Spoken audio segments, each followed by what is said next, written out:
This might not be the most sexy feature in TA, because it kind of steps back to paper. And we've seen some lovely insights into the future of Maple TA and Mobius.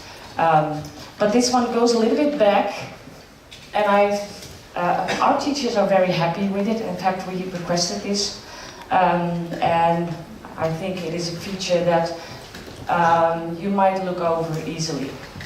But our teachers are very happy with it because it brings together the digital and the paper world in testing. Oops, got the same problem as Darren.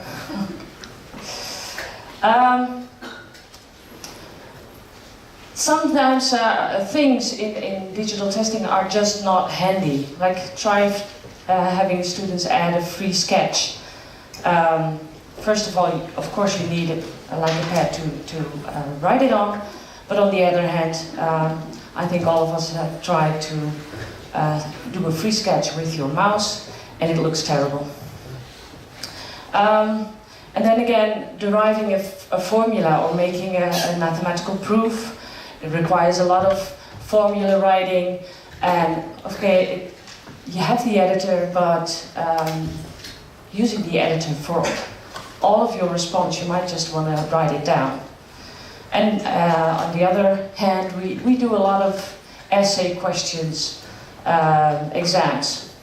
And I'm talking about this feature mostly from an exam point of view.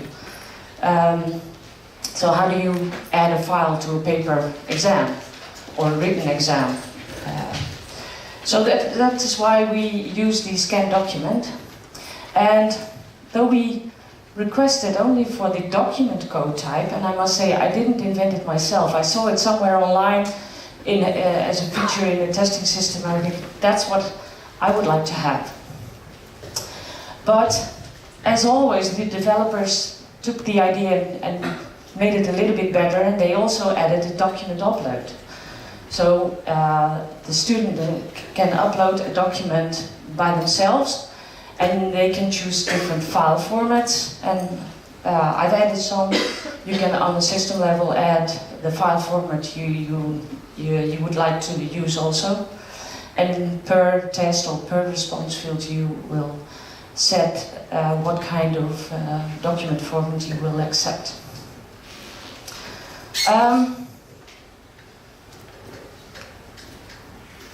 The nice thing is that if you use either of these options, you get a different response field looking in the editor.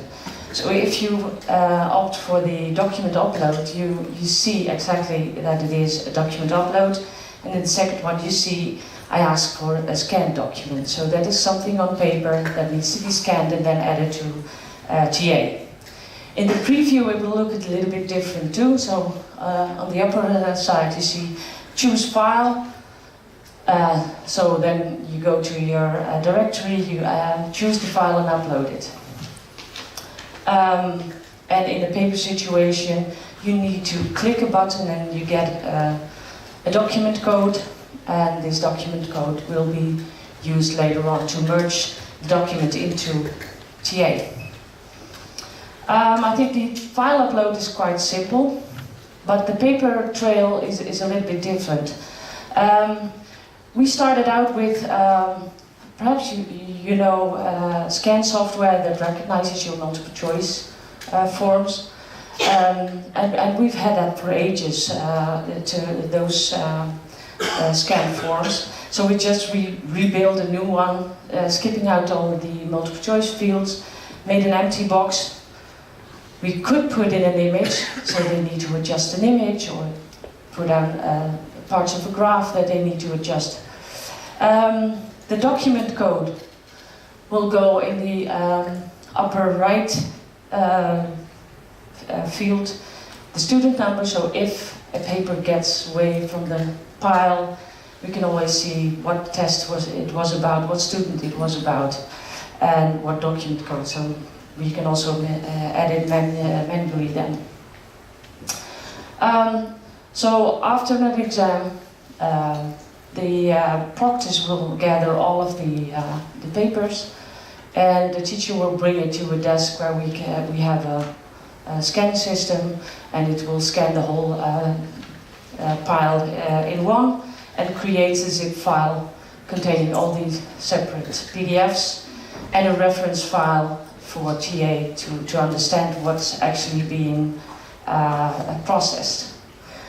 Then the service desk gets an email saying there's a document ready for you to upload in TA.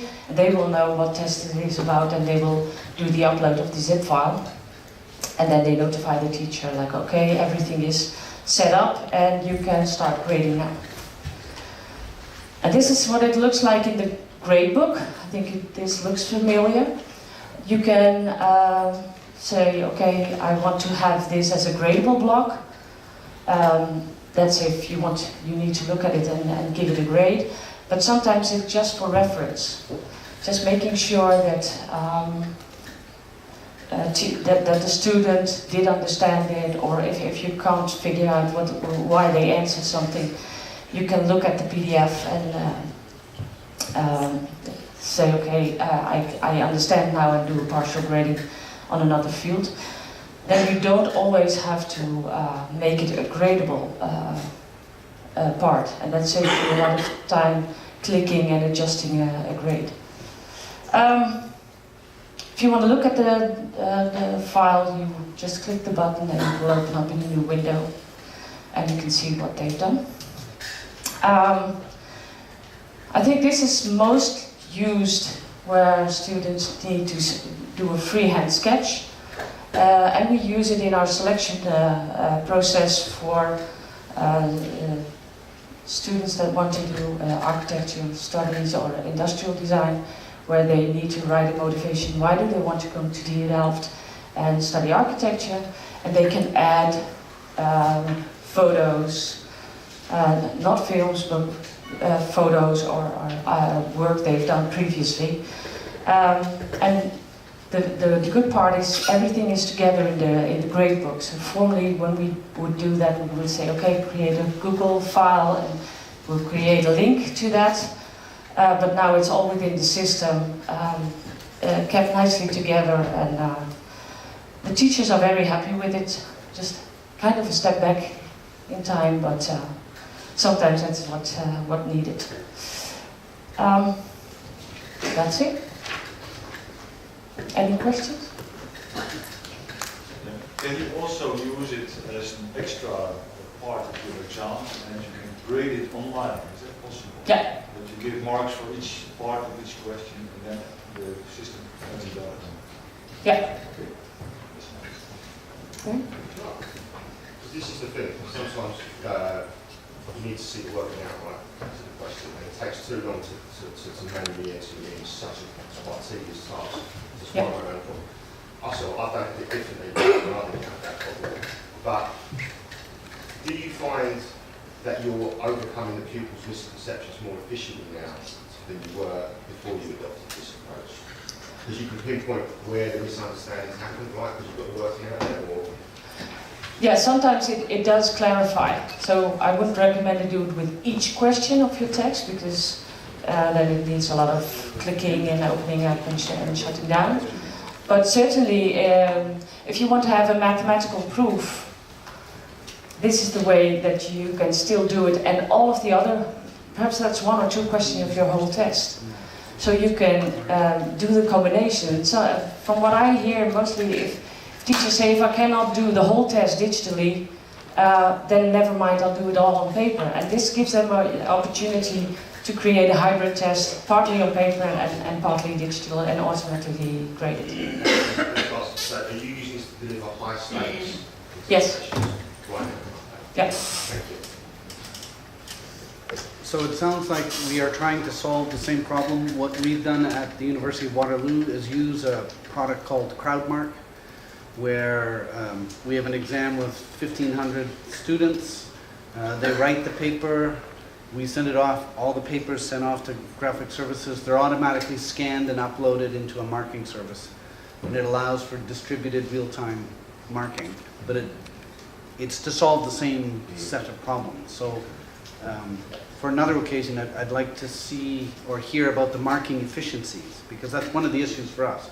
1,500 papers, a large marking team, consistency of marking, all that sort of Yeah, thing. that's still an issue. For the file upload, when we don't do the document code, the file upload, does that file gets linked in Gradebook also? Is that Yeah. what you're saying? And is there a way that you're aware of that you can view, say, like your entire class set of students' documents on almost like synonymously on the same page, so you're not having to locate a student, then find the question number with the file, then locate another student, find the question number, open the file. Is there a way to open up like all the files that all the students submitted for question number 6, for example? That's the way you organize it within the gradebook. We mostly grade question by question, so all students one question.